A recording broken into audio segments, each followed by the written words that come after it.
एक बार फिर से आप सभी का स्वागत है। हम अध्ययन कर रहे हैं भजन संहिता की पुस्तक का, और मेरे प्यारे भाई बहनों, अब समय है कि हम उसके 5वें अध्याय 12वें वचन से आगे का अध्ययन करें, जो कि इस 5वें अध्याय का अंतिम वचन है। तो पिछली रिकॉर्डिंग में हम बात कर रहे थे कितने सारे जो प्रभु के लोग हैं वो वध किए गए हैं जब से प्रभु का प्रचार शुरू हुआ है, और अब तक निरंतर वो वध किए जा रहे हैं। तो परमेश्वर उनकी रक्षा क्यों नहीं करता है? तो मेरे प्यारे भाई बहनों, जब हमने प्रकाशित वाक्य का अध्ययन किया था 6ठे अध्याय में, हमने देखा था कि जब 5वीं मोहर खोली गई तो वहां पर हम देखते हैं कि यूहन्ना को वेदी के नीचे उनके प्राणों को वो देखता है जो परमेश्वर के वचन के कारण, उसकी गवाही के कारण वध किए गए थे, और उनकी जो संख्या है वो बहुत सारी थी, अनगिनत वो संख्या थी।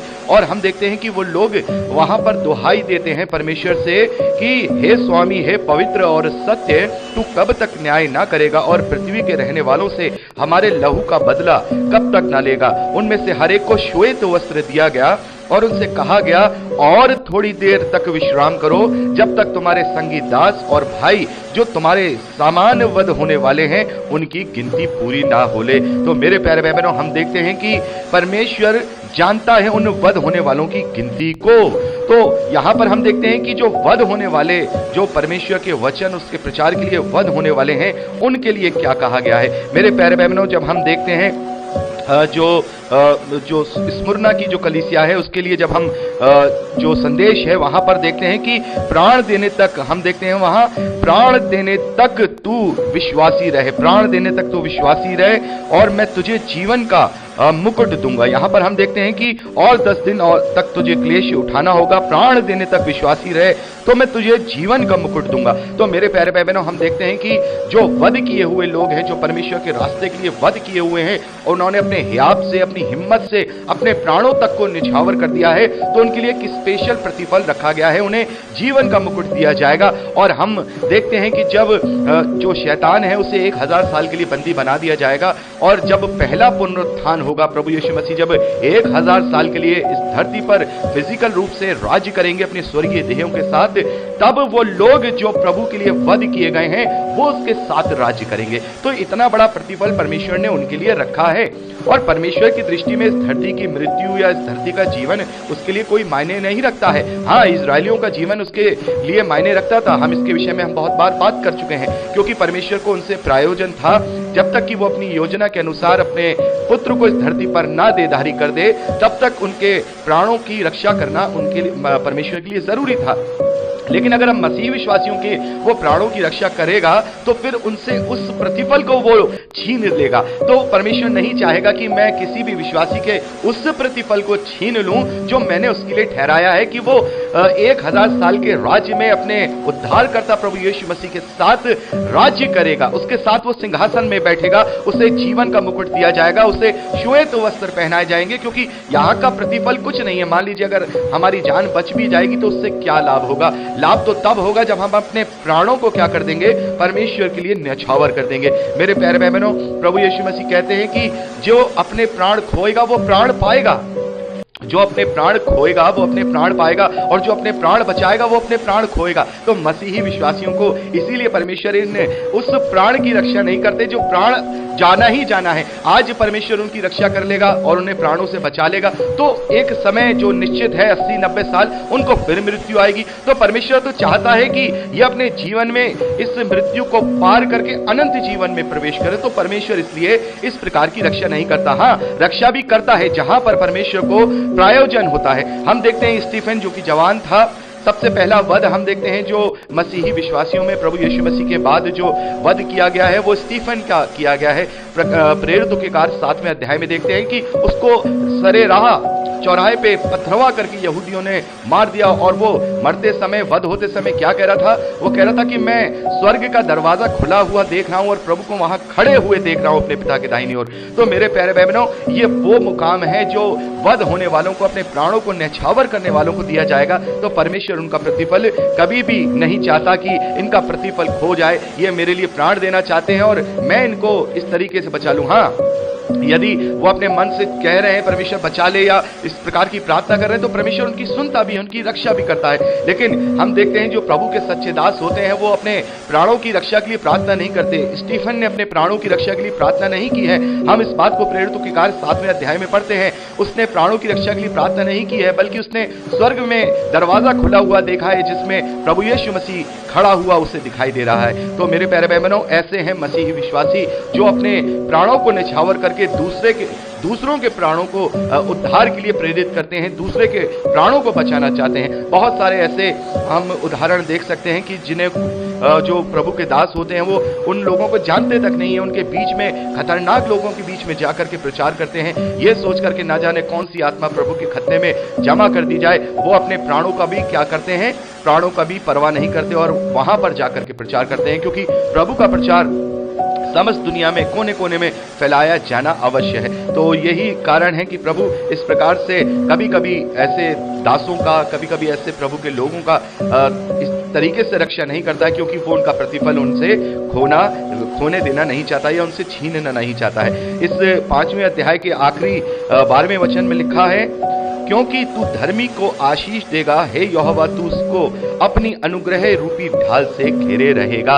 आमीन। तो मेरे प्यारे भाई बहनों, यहाँ पर हम देखते हैं कि भले ही धर्मी मनुष्य मर भी जाता है तो भी वो उसे स्वर्गीय स्थानों में आशीष देगा और परमेश्वर ने जो अनुग्रह दिया है उस ढाल से वो घेरे रहेगा। तो मेरे प्यारे भाई बहनों, यहाँ पर इस सुरक्षा की प्रार्थना को हम अलग अलग परिस्थितियों में भजन में गाकर या फिर प्रार्थनाओं में कह करके क्लेम कर सकते हैं, लेकिन जैसा मैंने आपको बताया हमारी जो भावनाएं हैं, हमारे जो फीलिंग्स हैं इस प्रार्थना को लेकर के वो थोड़े डिफरेंट होंगे, क्योंकि आज हम आत्मिक लोग हैं और आत्मिकता में ही जीते हैं। हम में से ना तो कोई अपने लिए जीता है, ना ही अपने लिए कोई मरता है। हम में से जो कोई जीता या मरता है वो प्रभु के लिए मरता है। तो अब समय है कि हम 6ठे अध्याय पहले वचन से आगे का अध्ययन करें। तो ये 6ठा अध्याय भी जैसा मैंने आपको बताया लेमेंट्स साम के कैटेगरी में आता है, विलाप के भजनों के और सुरक्षा और छुटकारे के भजनों के ही कैटेगरी में आता है।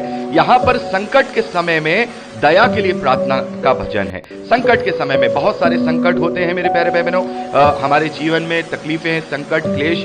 तो यहाँ हम देखते हैं कि इस वचन को जो है हम पूरी रीति से अपने इस भजन को अपने जीवन में प्रार्थनाओं में क्लेम कर सकते हैं, क्योंकि हर एक मनुष्य के जीवन में संकट आ सकता है, हर एक मनुष्य के जीवन में परेशानी आ सकती है। और हम देखते हैं पौलुस कहते हैं 2 कुरिन्थियों 12वें अध्याय में कि हम पर क्लेश तो होते हैं लेकिन परमेश्वर हमें संकट में नहीं पड़ने देता। तो अगर हम किसी क्लेश में है या किसी ताड़ना में है, क्योंकि दो ही कारण से हम पर संकट या ताड़ना आती है, या तो परमेश्वर हमारी ताड़ना करता है या फिर परमेश्वर हमारी परीक्षा करता है। तो हम इस तरीके से इस 6ठे अध्याय को यहाँ इस भजन के रूप में क्लेम कर सकते हैं। अपनी परेशानियों में, अपनी विपत्तियों में, अपने तकलीफों में हम इस भजन को क्लेम करके परमेश्वर से प्रार्थना कर सकते हैं। यहाँ लिखा है, हे यहोवा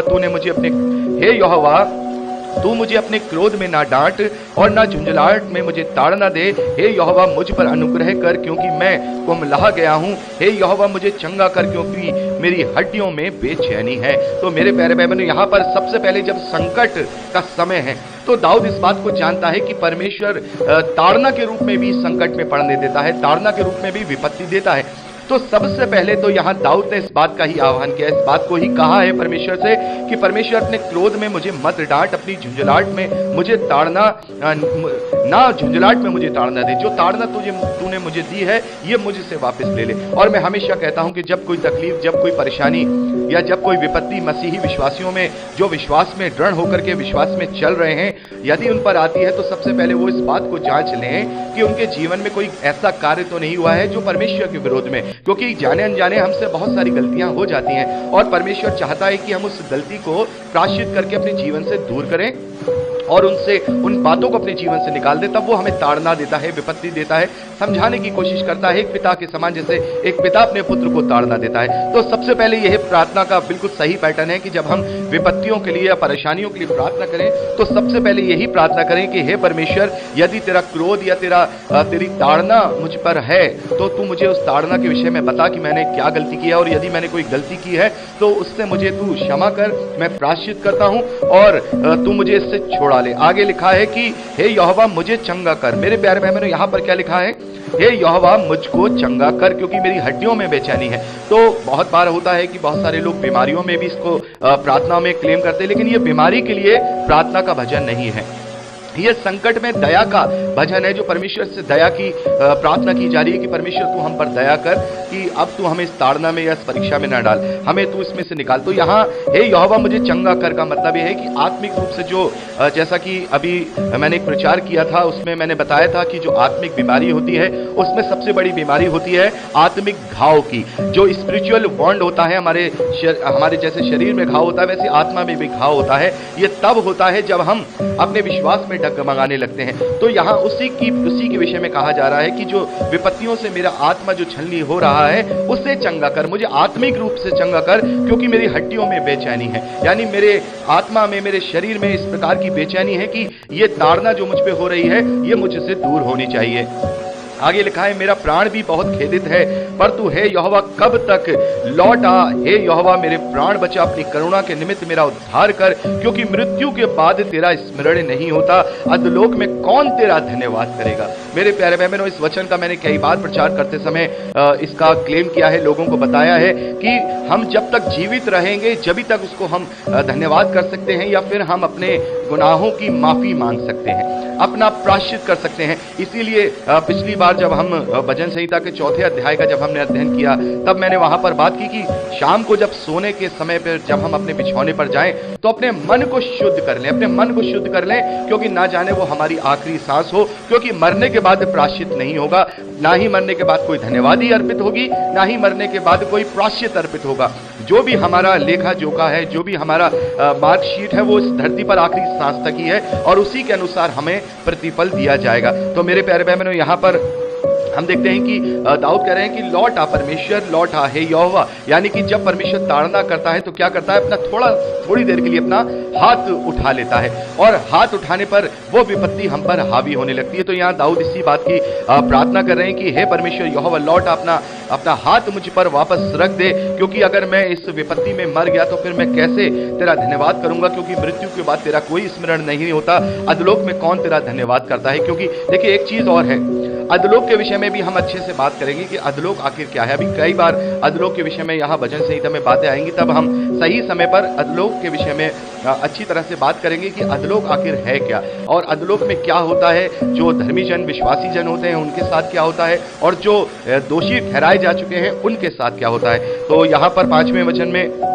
हमने पढ़ा। आगे 6ठे वचन में दाऊद कहते हैं कि मैं कराहते कराहते थक गया, मैं अपनी खाट आंसुओं से भिगोता हूं, प्रति रात मेरा बिछौना भीगता है, मेरी आंखें शोक से बैठी जाती हैं, और मेरे सब सताने वालों के कारण धुंधला गई हैं। हे सब अनर्थकारियों, मेरे पास से दूर हो, क्योंकि यहोवा ने मेरे रोने का शब्द सुन लिया है, यहोवा ने मेरा गड़गड़ाना सुना है, यहोवा मेरी प्रार्थना को ग्रहण भी करेगा। मेरे सब शत्रु लज्जित होंगे और बहुत ही घबराएंगे, वे लौट जाएंगे और एकदम से लज्जित होंगे। तो मेरे प्यारे भाई बहनों, यहाँ पर जो संकट है ये एक तरीके से फिजिकल बात को लेकर के भी है। तो जो लोग हमारे चारों ओर हमें विपत्तियों में घेरे हुए हैं, जो शैतान के अधीन होकर के जो चल रहे हैं, उनके लिए हम ये प्रार्थना कर सकते हैं। जैसा मैंने आपसे कहा, इस 6ठे अध्याय को हम अपने विपत्तियों में, अपनी परेशानियों में रख सकते हैं, क्योंकि जब परमेश्वर विपत्ति डालता है या विपत्ति होने देता है तो आसपास के लोग उन पर प्रबल हो जाते हैं। देखिए, मैं आपको एक बहुत ही बड़ा उदाहरण देना चाहूंगा कि जब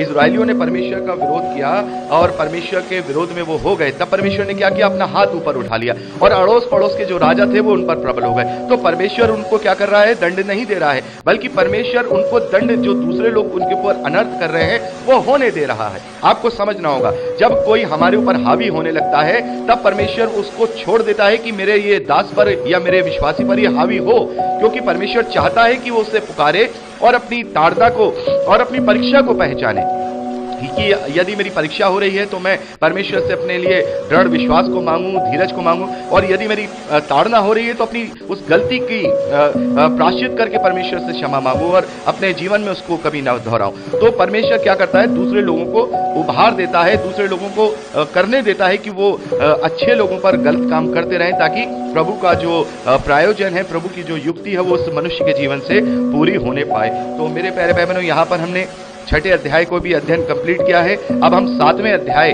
का जो अध्ययन है अगली रिकॉर्डिंग में करेंगे। प्रभु आप सबको बहुतायत की आशीष दे। Praise the Lord.